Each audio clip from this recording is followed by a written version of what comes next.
दूसरा तवारीख बाब नंबर 30।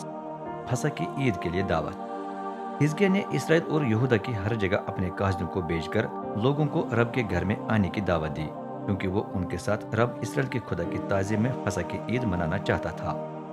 उसने इब्राहिम और मनसी के कबीलों को भी दावतनामे भेजे। बादशाह ने अपने अफसरों और यरूशलेम की पूरी जमात के साथ मिलकर फैसला किया कि हम ये ईद दूसरे महीने में मनाएंगे।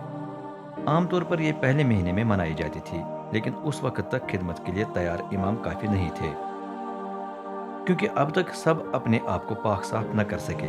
दूसरी बात यह थी कि लोग इतनी जल्दी से यरूशलेम में जमा न हो सके। इन बातों के पेश नज़र बादशाह और तमाम हाजिरीन इस पर मुतफिक हुए कि फसह की ईद मुलतवी की जाए। उन्होंने फैसला किया कि हम तमाम इसराइलियों को जुनूब में बेरसबा से लेकर शिमाल में दान तक दावत देंगे। सब यरूशलेम आए ताकि हम मिलकर रब इसराइल के खुदा की ताज़ीम में फसह की ईद मनाएं। असल में ये ईद बड़ी देर से हिदायत के मुताबिक नहीं मनाई गई थी।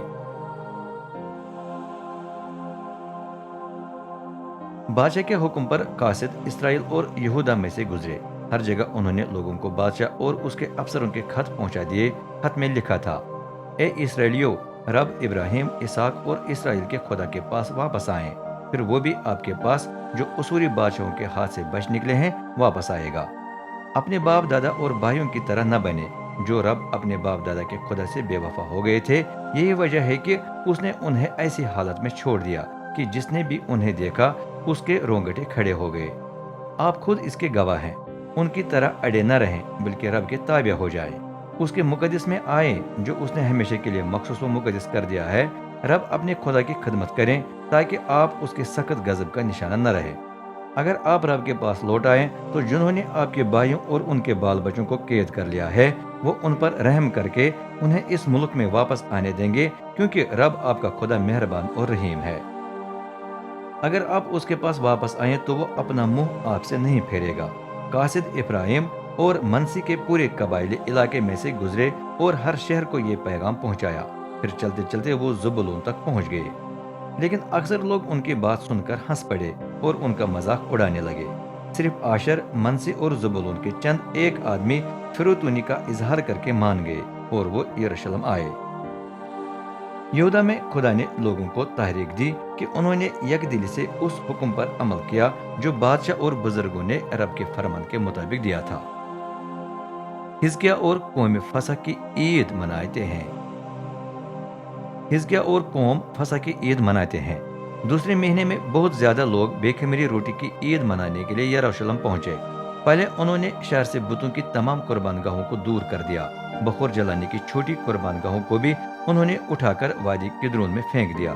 दूसरे महीने के 14वें दिन फसह के लैलों को ज़बह किया गया।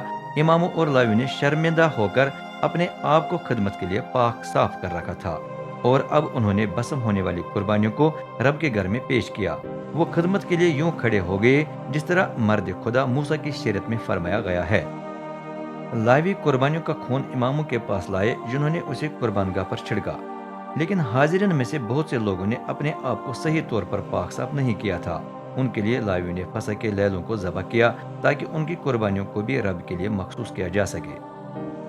खासकर इब्राहिम, मनसी, ज़बूलून और इश्कार के अक्सर लोगों ने अपने आप को सही तौर पर पाक साफ नहीं किया था, चनाचे वो फसह के खाने में उस हालत में शरीक न हुए जिसका तकाजा शरीयत करती है। लेकिन हिजकिय्याह ने उनकी शिफात करके दुआ की, रब जो मेहरबान है हर एक को माफ करे। जो पूरे दिल से रब अपने बाप दादा के खुदा का तालिब रहने का इरादा रखता है, ख्वाह उसे मुकद्दस के लिए दरकार पाकिज़गी हासिल न भी हो, रब ने हिजकिय्याह की दुआ सुनकर लोगों को बहाल कर दिया। यरूशलेम में जमा शुदा इसराइलियों ने बड़ी खुशी से 7 दिन तक बेखमीरी रोटी की ईद मनाई। हर दिन लावी और इमाम अपने साज बजाकर बुलंद आवाज से रब की सताइश करते रहे। लावियों ने रब की खिदमत करते वक्त बड़ी समझदारी दिखाई और हिजकिय्याह ने इसमें उनकी हौसला अफजाई की। पूरे हफ्ते के दौरान इसराइली रब को सलामती की कुर्बानियां पेश करके कुर्बानी का अपना हिस्सा खाते और रब अपने बाप दादा के खुदा की तमजीद करते रहे। इस हफ्ते के बाद पूरी जमात ने फैसला किया कि ईद को मजीद 7 दिन मनाया जाए। चनाच उन्होंने खुशी से एक और हफ्ते के दौरान ईद मनाई। तब यहूदा के बादशाह हिजकिय्याह ने जमात के लिए 1000 बैल और 7000 भेड़ बकरियां पेश की। جبکہ بزرگوں نے جماعت کے لیے 1000 بیل اور 10,000 بھیڑ بکریاں چڑھائیں۔ اتنے میں مزید بہت سے اماموں نے اپنے آپ کو رب کی خدمت کے لیے مخصوص و مقدس کر لیا تھا۔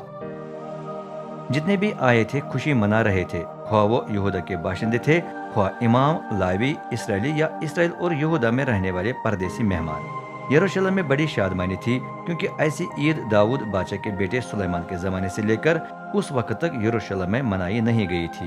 عید کے اختتام پر اماموں اور لاویوں نے کھڑے ہو کر قوم کو برکت دی، اور خدا نے ان کی سنی، ان کی دعا آسمان پر اس کی مقدس سکونت گاہ تک پہنچی۔